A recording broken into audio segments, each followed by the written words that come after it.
Chapter number 1 the human organ system का lecture number 1 है digestive system. Our body needs energy and food to move, grow and to stay alive. हम सबको पता है कि हमारी बॉडी को एनर्जी की ज़रूरत होती है ताकि वो अपने फंक्शंस को परफॉर्म कर सके। Our body cells can not use the food in the form it is eaten by us. वो कह रहे हैं कि हमारी बॉडी के जो सेल्स हैं, क्योंकि उन्होंने बेसिक फंक्शंस तो हमारे सेल्स ने परफॉर्म करना है, तो एनर्जी की ज़रूरत उनको है और एनर्जी जो है उनको भी फूड के ज़रिए मिलेगी। लेकिन जो फूड हम खा रहे हैं उसी फॉर्म में वो फूड जो है सेल्स को प्रोवाइड नहीं किया जाता, बल्कि हमारी बॉडी जो है वो उस फूड को सिंपलर फॉर्म में कन्वर्ट करती है। सिंपलर फॉर्म का मतलब क्या है? सिंपलर फॉर्म का मतलब यह है कि उसको छोटे छोटे पीसेस में कन्वर्ट किया जाता है। Our body changes it into the simpler form. अब वो आगे हमें बताएंगे कि डाइजेशन क्या है। The process of changing the food into the simpler form is called the digestion. The parts of the body that take part in the process of digestion forms the digestive system. अब उन्होंने यहाँ पे पहले बताया कि digestion क्या है। Digestion जो है उस पूरे प्रोसेस का नाम है जिसके ज़रिए जो फूड हम ले रहे हैं उसको सिंपलर फॉर्म में कन्वर्ट किया जा रहा है। और जो डाइजेस्टिव सिस्टम है वो क्या है? जितने भी बॉडी के पार्ट्स और जितने ऑर्गन्स जो हैं इस प्रोसेस में, डाइजेशन के प्रोसेस में अपना पार्ट प्ले कर रहे हैं, वो सारे डाइजेस्टिव सिस्टम का पार्ट हैं। आगे अब वो हमें बता रहे हैं कि where and how the digestion occurs. अब वो हमें बताएंगे कि कौन कौन से पार्ट्स ऑफ बॉडी इन्वॉल्व हैं इस सारे डाइजेशन के प्रोसेस के अंदर। The process of digestion occur in a long tube called the alimentary canal. It starts from the mouth and ends at the anus. वो कह रहे हैं कि डाइजेशन जो है सारी वो हमारी एलिमेंट्री कैनाल में हो रही है। एलिमेंट्री कैनाल जो है वो माउथ से स्टार्ट होकर हमारे एनस तक सारी जो जितना भी पाथवे है वो सारा एलिमेंट्री कैनाल है। अब वो माउथ से स्टार्ट करेंगे। Mouth, the process of digestion begins from our mouth. वो कह रहे हैं डाइजेशन का जो प्रोसेस है वो हमारे माउथ से ही स्टार्ट हो जाता है। Our teeth break the food into the small pieces by cutting and grinding. वो कह रहे हैं कि हमारे जो टीथ हैं वो उस सारे फूड को स्मॉल पीसेस में कन्वर्ट कर रहे हैं, उसको ग्राइंड कर रहे हैं। The tongue mixes the food with saliva which is secreted by the salivary glands. अब वो क्या कह रहे हैं कि जो हमारी टंग है वो उस फूड को सलाइवा के साथ मिक्स कर देती है। सलाइवा जो है वो सलाइवरी ग्लैंड से रिलीज़ हो रहा है। Saliva starts the digestion of carbohydrates, starch and sugar. अब वो जो मोस्ट इम्पॉर्टेंट बात है वो यही लाइन है। अब वो कह रहे हैं कि जो सलाइवा है उसने जो डाइजेशन करनी है वो सिर्फ कार्बोहाइड्रेट्स की डाइजेशन करनी है। कार्बोहाइड्रेट्स में स्टार्च और शुगर शामिल है। इनकी डाइजेशन जो है वो सलाइवा जो माउथ में प्रेजेंट है वहीं से स्टार्ट हो जाती है। After some time the food in the mouth becomes soft and moist. अब वो कह रहे हैं कि जितने भी सलाइवा हमारे माउथ में है और वो फूड के साथ जब मिक्स हो रहा है तो उसकी वजह से जो जितना भी जो फूड था वो सॉफ्ट और मॉइस्ट हो जाएगा। मॉइस्ट, गीले को मॉइस्ट कहते हैं। The tongue pushes this food to back of our mouth. अब वो कह रहे हैं कि ये जितना भी हमारा फूड जो मॉइस्ट हो गया है और सॉफ्ट हो गया है वो क्या होगा अब कि टंग उसको पीछे की तरफ पुश करेगी और वो माउथ से नीचे चला जाएगा ओसोफेगस में। अगला पार्ट अब हम यही डिस्कस करेंगे ओसोफेगस का। उससे पहले उन्होंने यहाँ पर ह्यूमन डाइजेस्टिव सिस्टम का जो पूरी एलिमेंट्री कैनाल है माउथ से लेकर एनस तक वो सारा उन्होंने हमें शो कर दिया है। पहले माउथ है, फिर ओसोफेगस है, स्टमक है, लिवर है, पैनक्रियाज हैं, small intestine, large intestine, rectum और एनस। ये पूरा जो है ये एलिमेंट्री कैनाल है। अब पहले हम यहाँ से ये पढ़ लेते हैं, ये जो पिंक कलर का बॉक्स दिया हुआ है इसको भी एक दफ़ा रीड कर लेते हैं। Our teeth are the main tools we use to break down the food in the mouth. अब वो कह रहे हैं कि हमारे माउथ के अंदर जो सबसे मेन टूल है फूड को ब्रेक डाउन करने का और उसको ग्राइंड करने का वो हमारे टीथ हैं। We must take care of them to make them strong. वो कह रहे हैं कि हमें अपने टीथ की केयर करनी है ताकि हम उन्हें स्ट्रॉन्ग बना सकें। Drink plenty of milk. अब वो तरीके बता रहे हैं कि किस तरह से हम अपने जो टीथ हैं उनको स्ट्रॉन्ग बना सकते हैं। अब उन्होंने बताया कि हम मिल्क ज़्यादा पिएं, उसकी वजह से हमारे जो टीथ हैं उनको कैल्शियम मिलेगा और वो स्ट्रॉन्ग हो जाएंगे। Use the tree twig. Tree twig क्या है? मिसवाक को ट्री ट्विग कहते हैं। और brush to clean the teeth. अब वो कह रहे हैं या तो आप लोग मिसवाक का इस्तेमाल करें या फिर आप लोग अपने ब्रशेस को यूज़ करें और अपने दांतों को साफ़ रखें। और वो अब जो तीसरी और मोस्ट इम्पॉर्टेंट बात है वो क्या है कि अवॉइड टू मच स्वीट्स। ज़्यादा मीठा खाने से परहेज़ करनी है। इस तरह हम अपने जो टीथ हैं, जो मेन पार्ट है ब्रेक डाउन ऑफ फूड का माउथ के अंदर, उसको हम स्ट्रॉन्ग बना सकते हैं अपने टीथ को। अगला पार्ट जो है वो है ऑसोफिगस। ऑसोफिगस क्या है? अब the chewed food is then pushed from the mouth into the ऑसोफिगस।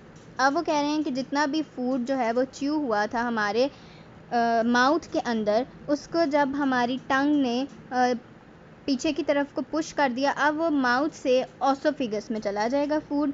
The oesophagus is a large tube that carries the food from the mouth to the stomach. अब वो ये बात कह रहे हैं कि ऑसोफिगस क्या है? ऑसोफिगस जो है वो लार्ज ट्यूब है जो कि क्या करेगी, जितना भी हमारा फूड है उसको माउथ से स्टमक तक लेकर जाएगी। ये सिर्फ एक ट्यूब है। The oesophagus use wave like muscular movement to push the food to the stomach. अब वो क्या कह रहे हैं कि ऑसोफिगस जो है वो एक वेव लाइक मस्कुलर मूवमेंट को यूज़ करेगी ताकि हमारा जो फूड है वो माउथ से स्टमक तक पहुंच जाए। अब the wave like movements are called the peristaltic movement and the process is called the peristalsis। अब वो कह रहे हैं कि जितनी भी wave like movement है उसको peristaltic movements कहेंगे, और जो पूरा process है food का इन waves की form में, इन peristaltic movement की form में हमारा माउथ से स्टमक तक जाना फूड का, उस पूरे प्रोसेस को पेरिस्टालिसिस कहेंगे। The next part of the digestive system is stomach. Stomach सबसे मेन पार्ट है इस पूरी जो फूड है उसको स्मॉलर और सिंपलर फॉर्म में कन्वर्ट करने का।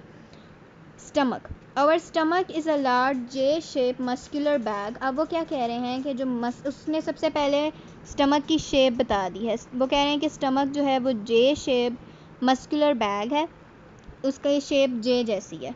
ये यहाँ पर उन्होंने हमें शो भी किया हुआ है इस डायग्राम में जो ऊपर है, उन्होंने बताया भी हुआ है कि ये जे शेप है stomach.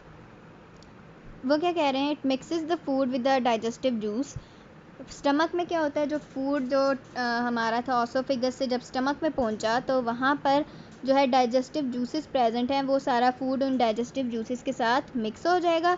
The digestive juice begins the digestion of proteins.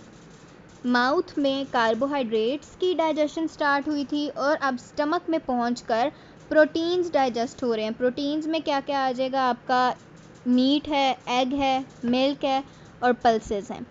The food spends about 4 hours in the stomach. अब वो कह रहे हैं जब हम खाना खा लेते हैं तो उसके बाद वो खाना 4 घंटों तक हमारे स्टमक में रहता है। The digestive juice in the stomach also contains an acid. अब वो कह रहे हैं जो डाइजेस्टिव जूस था वो क्या करता है, उसके अंदर, उस डाइजेस्टिव जूस के अंदर जो स्टमक में है वो उसके अंदर एक एसिड भी होता है। अब वो एसिड क्या काम करता है? The acid kills the germs present in the food. अब वो कह रहे हैं कि जितना भी कोई जर्म्स वगैरह हमारे हाथों के ज़रिए या किसी भी तरह से फूड के अंदर होते हैं और जब पहुंचते हैं स्टमक में तो जो एसिड जो डाइजेस्टिव जूस में प्रेजेंट था वो क्या करेगा, उन जर्म्स को किल करेगा। और दूसरा इस एसिड का क्या फंक्शन है? It also help in the digestion of proteins. यही जो एसिड है वो प्रोटीन्स की डाइजेशन में भी हेल्प करेगा। अगला है जी स्मॉल इंटेस्टाइन। अगला पार्ट है डाइजेस्टिव सिस्टम का, वो है small intestine. As the food leaves our stomach, वो कह रहे हैं कि जैसे ही हमारा फूड जो है वो जब स्टमक से निकलता है, it is passed to the small intestine which is a long thin tube coiled inside our abdomen। वो कह रहे हैं कि जैसे ही फूड स्टमक से निकला वो स्मॉल इंटेस्टाइन में पहुंचा और स्मॉल इंटेस्टाइन जो है वो हमारी एब्डोमिनल कैविटी में मौजूद है। वहाँ पर ये एक लंबी सी ट्यूब है जिसको कॉइल करके फोल्ड करके एब्डोमेन में रखा गया है। Final digestion of carbohydrates, fats and proteins occur in the small intestine. अब वो कह रहे हैं कि जो बिल्कुल फाइनल डाइजेशन होनी थी सारी चीज़ों की, कार्बोहाइड्रेट्स की, फैट्स की और प्रोटीन्स की, वो सारी होगी स्मॉल इंटेस्टाइन में। 3 organs help in the digestion of food here. अब वो कह रहे हैं 3 जो ऑर्गन्स हैं वो इस फूड की डाइजेशन जो कि स्मॉल इंटेस्टाइन में हो रही है उसको भी हेल्प करते हैं। वो जो 3 हमारे पास ऑर्गन्स हैं वो है liver, pancreas and the wall of small intestine. ये 3 जो चीज़ें हैं वो हमारी हेल्प करती हैं स्मॉल इंटेस्टाइन में डाइजेशन ऑफ फूड में। The liver provides bile salts to make fats easier to absorb.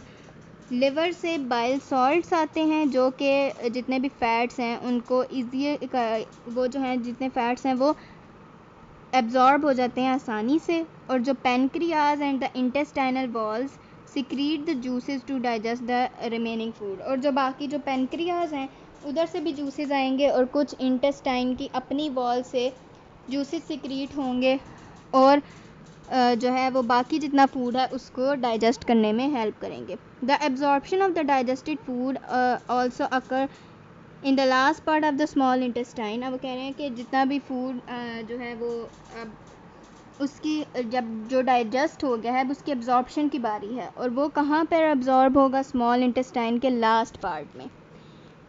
The inner surface of the small intestine has many finger structures called the villi। अब वो क्या कह रहे हैं कि विलाई क्या है?